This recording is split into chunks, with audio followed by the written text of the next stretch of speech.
Assalamualaikum warahmatullahi wabarakatuh. Waalaikumsalam warahmatullahi wabarakatuh. Assalamualaikum warahmatullahi wabarakatuh. Waalaikumsalam warahmatullahi wabarakatuh. Alhamdulillah, wassalatu wassalamu alaika wa alihi ya khairal anam. Rabbun karim wa anta dhu khuluqin azim. Fashfa' lana indal karim.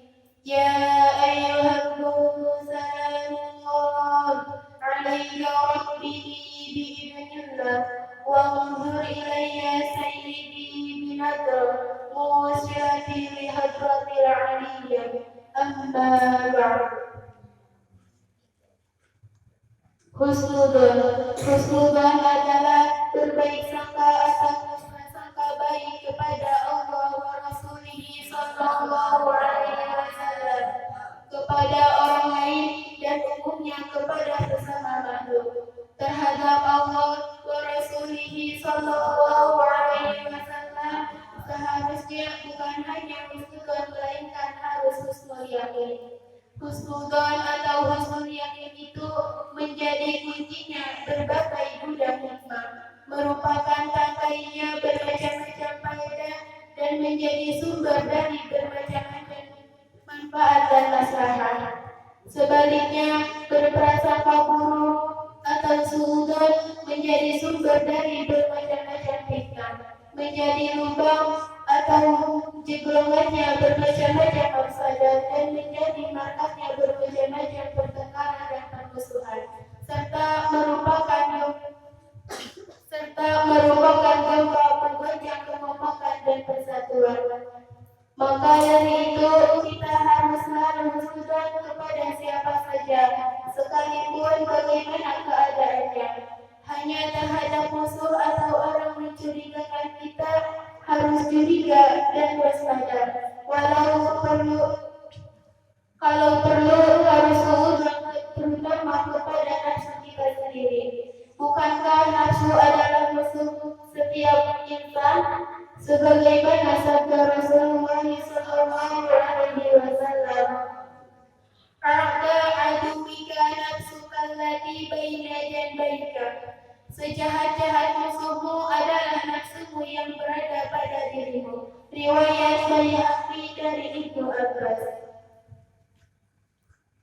Jadi terhadap nafsu masing-masing harus mencurigai sekalipun ketika kita sedang menjalankan taat. Malah justru ketika melakukan taat itulah kita harus lebih waspada terhadap gerak-gerik nafsu yang pada saat-saat seperti itu menggunakan 1001 macam cara untuk merusakan amal-amal ibadah dengan menaburkan racun, ujub, riya, takabur, dan sebagaimana dengan cara yang halus sekali.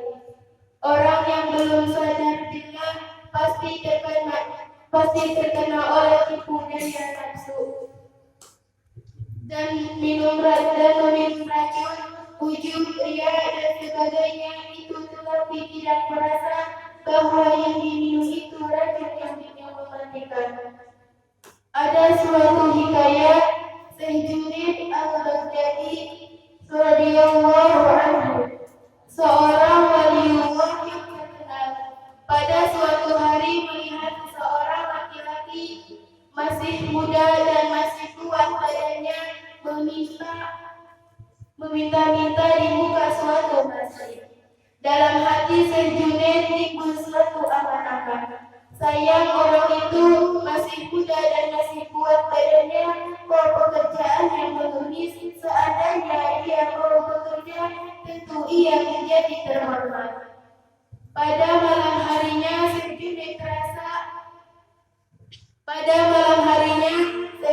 terasa berat dalam menjalankan ibadah malamnya yang sudah menjadi kebiasaannya.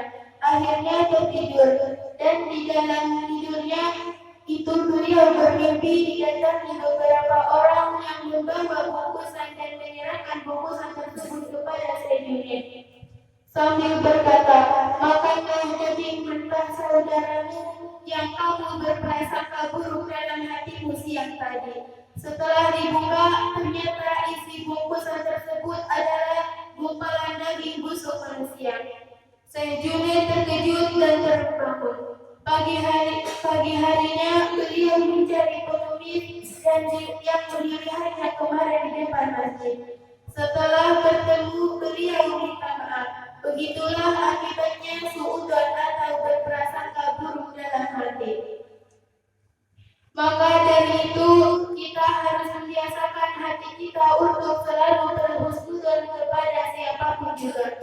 Misalnya terhadap orang yang belum dikenal atau sekalipun sudah kita kenal. Husnudzon bahwa orang itu adalah dari kalangan orang baik-baik yang soleh dan termasuk waliullah dan minal arifin dan sebagainya. Dengan cara demikian, insya Allah kita selamat dari bahaya suudzon.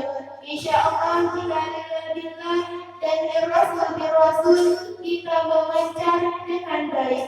Maka hati kita dapat selalu husnudzon kepada siapa saja dan husnul yakin kepada Allah wa Rasulih sallallahu alaihi wasallam.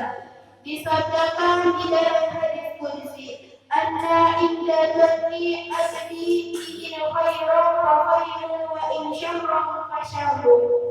Aku menurut prasangka hambaku, jika berprasangka baik menjadi baik dan jika buruk menjadi buruk. Riwayat Abu Naim Tabrani dan Ibu Asakir dari Anas. Suudzon adalah sebaliknya husnudzon, yaitu berprasangka buruk yang tegas-tegas dilarang Allah. A'udzu billahi minasyaitonir rajim. Bismillahirrahmanirrahim. Ya ayyuhalladzina amanu ijtanibu katsiran minadh-dhanni inna ba'dadh-dhanni ithmun wa la tajassasu wa la yaghtab ba'dukum ba'dan ayyuhibbu ahadukum an ya'kula lahma akhihi mayyitan fakarihtumuhu wattaqullaha innallaha tawwabur rahim. Hai orang-orang yang beriman, jauhilah kebanyakan dari berprasangka. Sesungguhnya sebagian dari prasangka itu adalah dosa. Janganlah kamu mencari kesalahan orang lain dan janganlah sebagian kamu menggunjing sebagian yang lain. Sukakah salah seorang di antara kamu memakan daging saudara yang sudah mati?